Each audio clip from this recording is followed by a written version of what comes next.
Megan, you have been with Second Story for years, and Second Story's been around in this area for 45 years.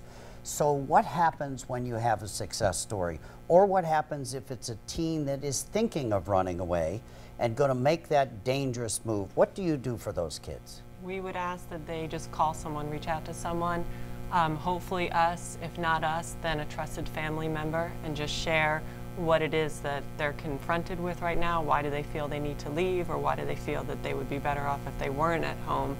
And then anyone who calls our hotline can talk to a trained counselor, and then hopefully if we can't remedy the situation over the phone, they could come in and stay in our program and really look at kind of what the issues are at home. You're very much like the National Center for Missing and Exploited Children, where my son Callahan works.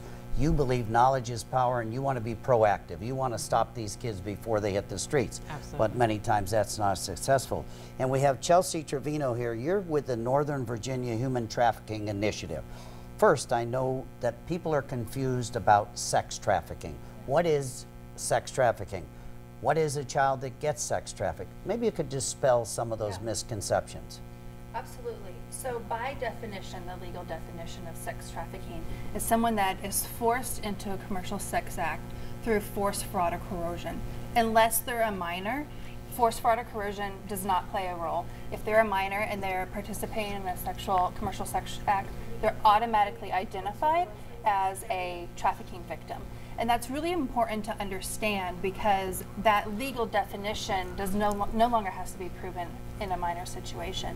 And I also want to point out, a lot of times people think of, smuggling might be the same or is the same as human trafficking. Human trafficking is a crime against a person. Yep.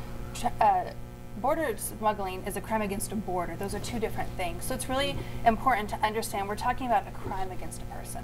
So when these kids come home, are there resources for them?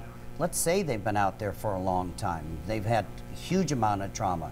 What are the resources when a teenager gets found and recovered?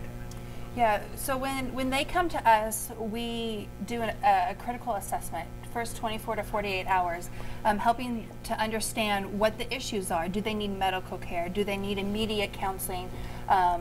Do they need to be seen by law enforcement, legal personnel, so on and so forth?